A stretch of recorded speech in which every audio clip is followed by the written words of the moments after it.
Assalamualaikum warahmatullahi wabarakatuh. Halo semuanya. Di sini saya akan menjelaskan tentang apa itu pemanfaatan algoritma regresi linear untuk optimalisasi pengukuran sensor suhu DHT11. Nah, pertama-tama pemanfaatan algoritma regresi linear itu mengacu pada penggunaan teknik statistik yang disebut regresi linear untuk menganalisis hubungan antara dua variabel atau lebih dan memprediksi nilai dari variabel yang tidak diketahui berdasarkan data yang ada. Algoritma ini sering digunakan untuk membuat model yang menggambarkan keterkaitan antara variabel dan digunakan dalam berbagai bidang untuk meningkatkan akurasi utama yang memiliki ketidakpastian atau deviasi. Optimal pengukuran sensor suhu DHT11. Optimal pengukuran sensor suhu DHT11 ini berkaitan dengan meningkatkan akurasi dan keandalan hasil pengukuran suhu yang diperoleh dari sensor tersebut. DHT11 adalah sensor suhu dan kelembapan yang umum digunakan dalam berbagai aplikasi, tetapi memiliki beberapa keterbatasan yang perlu diatasi untuk mendapatkan hasil yang lebih akurat. Berikut adalah beberapa cara untuk mengoptimalkan pengukuran menggunakan sensor DHT11 ini. Nah, di sini saya akan menjelaskan ada 1, 2, 3, 4, 5, 6, 7. Jadi ada 7 cara untuk mengoptimalkan pengukuran sensor DHT11 ini. Nah, yang pertama yaitu kompensasi kelembapan. Yang pertama yaitu ada pengaruh kelembapan. DHT11 memiliki sensitivitas terhadap kelembapan dan dapat memberikan hasil yang lebih akurat ketika kelembapan stabil. Untuk itu, sensor harus ditempatkan di area yang tidak mengalami perubahan kelembapan dan drastis atau dipengaruhi oleh faktor eksternal yang bisa mengganggu pembacaan pada sensor tersebut. Yang kedua, ada kalibrasi kelembapan. Dalam beberapa kasus, sensor DHT11 ini memungkinkan perlu kalibrasi agar pembacaan kelembapannya lebih tepat. Proses kalibrasi ini bisa dilakukan dengan membandingkan nilai yang dibaca oleh sensor dengan standar kelembapan yang diketahui.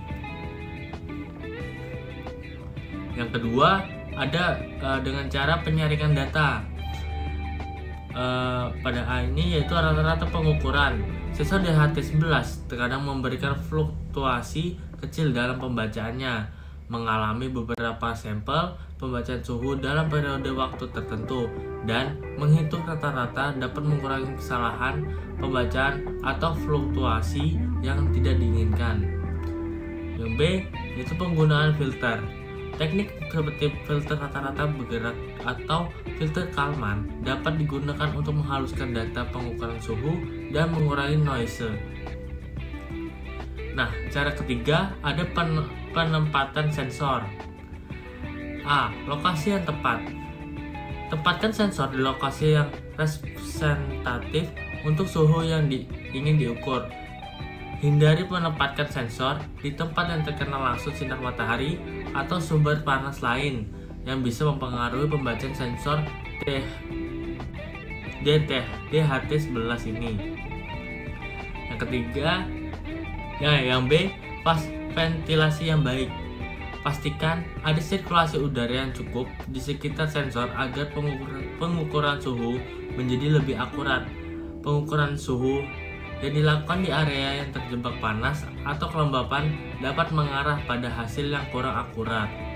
Itu sangat mempengaruhi pada sensor DHT11 ini.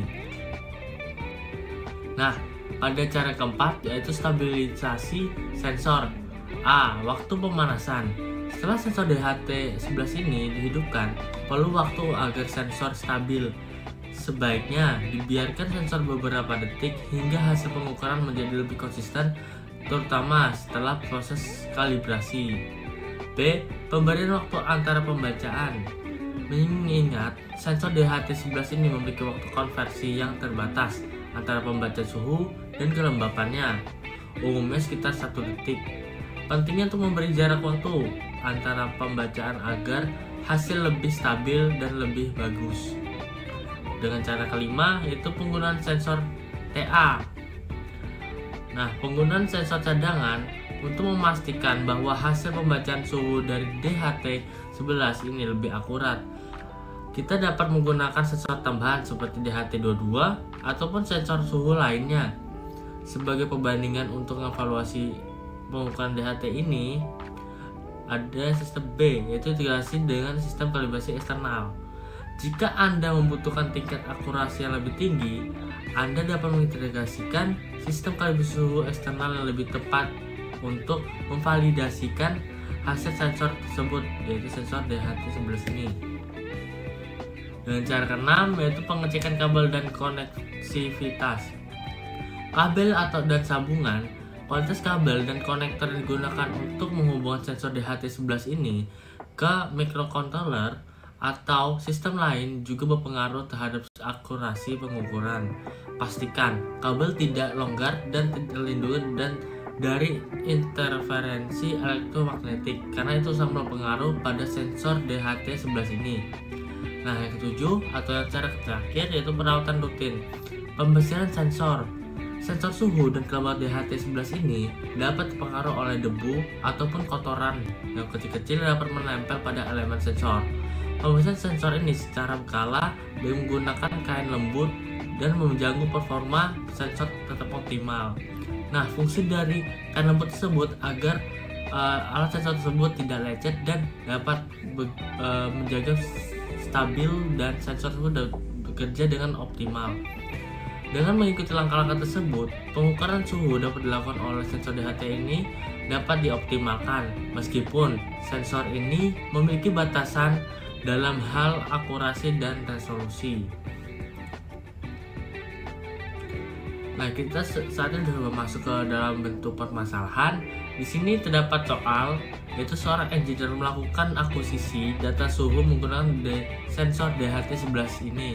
Hasil pengukuran menunjukkan ada deviasi dari suhu sebenarnya. Di sini terdapat ada 10 pengukuran, yaitu dan ada beberapa suhu yang berbeda-beda. Nah, untuk permintaannya itu yang pertama, buatlah algoritma untuk mengoreksi hasil pengukuran suhu sensor DHT11 ini agar mendekati suhu sebenarnya. Yang kedua, lakukan analisis terhadap metode yang digunakan.